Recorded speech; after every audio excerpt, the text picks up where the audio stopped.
Hello, so we're back with another reading. This time for the full moon, this January 14 Philippine time.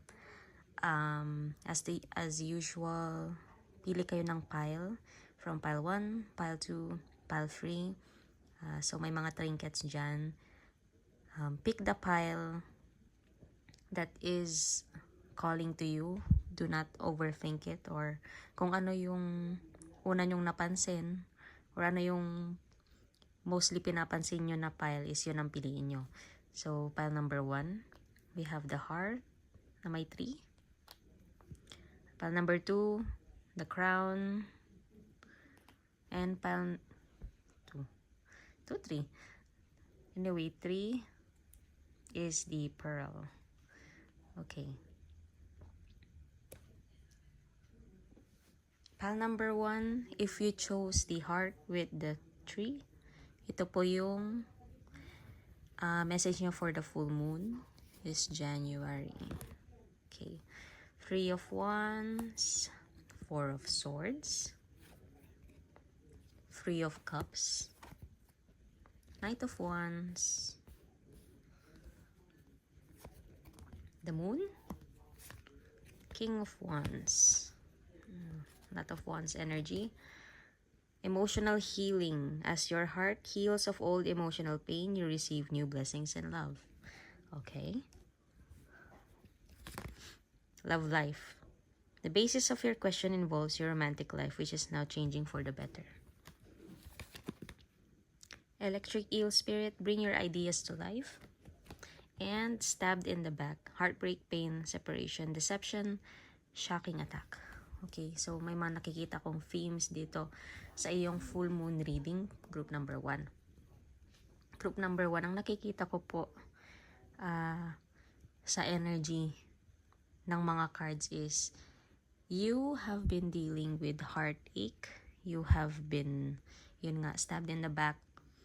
You have trusted someone, whether romantically or a friend, pero hindi siya nag-stick sa words niya or na-break niya yung trust ninyo. So, these cards want to tell you na you should reevaluate this connection kung worth it ba talaga. Like yung ginawa niya, is it worth befriending this person again? Is it worth forgiving this person again? So, for some of you, I see na may mga plano kayo na related sa creativity or business. May gusto sana kayong i-execute na project or plan pero nausog o nakontra ng person na ito. O kaya may ginawa siya na nagsabotage sa project ninyo. O kaya nagsisend siya ng negative energy sa inyo that is causing you delays in this project. So, instead na nakakapag-grow kayo, nakakapag-expand kayo sa mga project ninyo, this person is becoming a weight on your shoulders. And the cards want to tell you na you don't really need to foster your relationship with this person. You can always turn your back. You can turn to healing. Ayan nga, sabi, as your heart heals of old emotional pain, you receive new blessings and love. So when you turn your back from this person, dun kayo makaka-experience ng blessings or maaring may makilala kayo na much better people, much better friends, much better partner who will give you the necessary resources that you need to be successful in your ventures. Kaya, so, reflect, group number 1, reflect, and kung maaari, find space or keep time away from people muna. Mag-isip-isip kayo ng mabuti. And then, try to cut off this person, lalo kung di na siya worth it. And then, be independent na lang doon sa projects na gusto nyong gawin. Kasi na maaring may involvement, aside from the negative energy, maaring nagre-resort din siya sa gossip or sa black magic.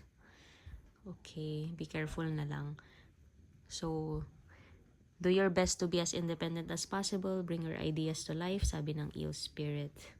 Kasi hindi naman dapat umikot ang mundo nyo sa person na ito.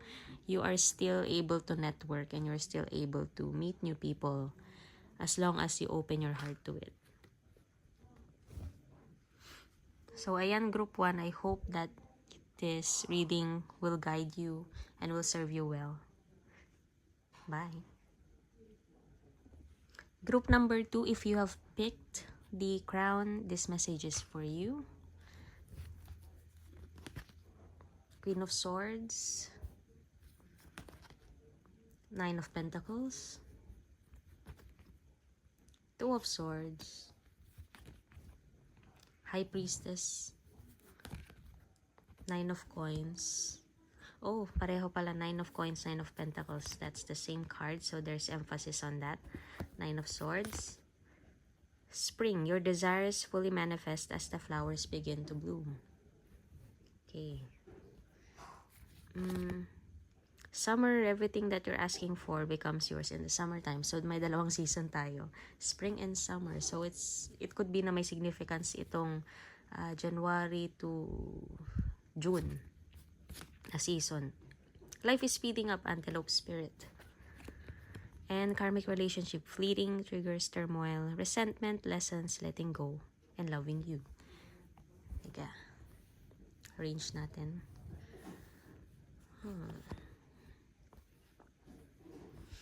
Okay, full moon reading for group number 2. Ang nakikita ko sa inyong energy is for spring to summer, January to June this year.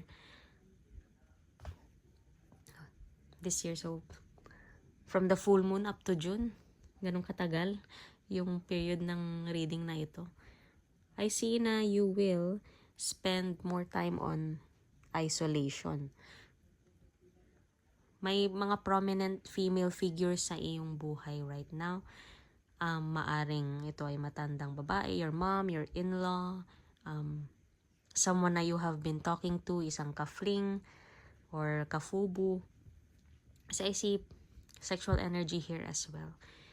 And I see na you should be careful kasi hindi mag-work out yung relationship ang nakikita ko with the Nine of Swords. Like, kasi walang reassurance ako nakikita from this person. Maaring itong ka-fubo or ka-talking stage nyo ay hindi magbibigay ng reassurance or nagpapakita ng romantic intent with other people as well. O kaya, itong in-law ninyo or nanay ninyo is long-time enemy nyo na and binibigyan niya kayo ng mental health issues. Tapos, hindi siya marunong mag-shower or magpakita ng care or love sa inyo. So, for the full moon up to June, you are advised to focus on yourself, focus on career and finances muna, and focus on your goals. So, no love life muna. Iwasan mo ng love life or yung family. Anything that is toxic to you right now, you should try to let go and focus on manifesting your goals. Kasi, your hard work, lalo kapag araw-araw yan, or the steps that you take araw-araw is consistent, the more na mamamanifest nyo yung goals nyo. So, for example, every day, you allot 10 minutes sa iyong personal project, or nagtatype ka, gumagawa ka ng blog, araw-araw, nag-upload ka ng video, or araw-araw is nag-i-spend ka ng time to learn a new skill, magre-reflect din yan after 6 months. So now is a good time to start with the full moon and expect to get these results within the next 6 months. For those of you, maring mag-revolve around property itong buwan na ito eh. So maaring nag-iipon kayo for property, or balak nyong makakuha ng kotse within the next 6 months. Go lang kasi life is speeding up. Mas makakapag-progress kayo sa mga goals ninyo if you focus on them. Kasi ang naghihinder lang sa inyo is yung karmic relationship, either the mother, either the in-law, someone else, a girlfriend, a wife. So, ayun. I hope this message resonated with you, Group 2, and I hope to see you soon. Bye. Hello, Group 3. If you picked the pearl, this message is for you. Nine of Wands. Dito ka. Death. Three of Pentacles. Justice. Seven of Coins. Eight of Swords. Travel. An upcoming trip proves to be life-changing in positive ways. Your desire is within reach. Have faith as everything is working in your favor. Scar Beetle Spirit. Magic works through you. And charan, the Phoenix. New phase, rekindle, renew, transformation, growth, changed mind. Okay.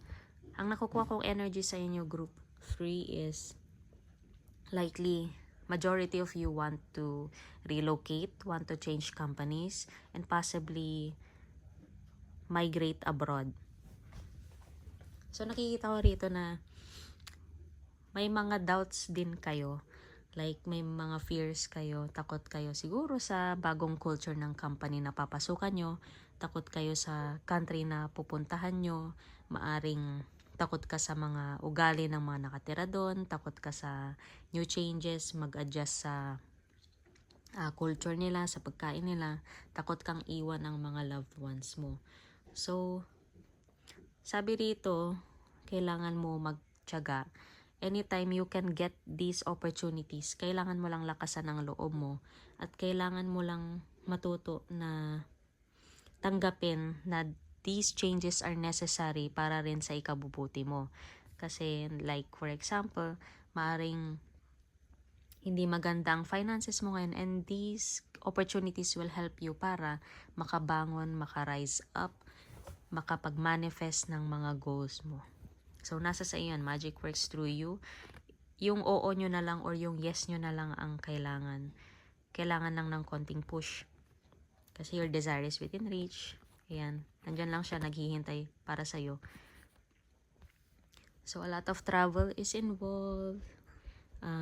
It's good na you should manifest this desire to go abroad, to travel internationally for vacational purposes or to change companies.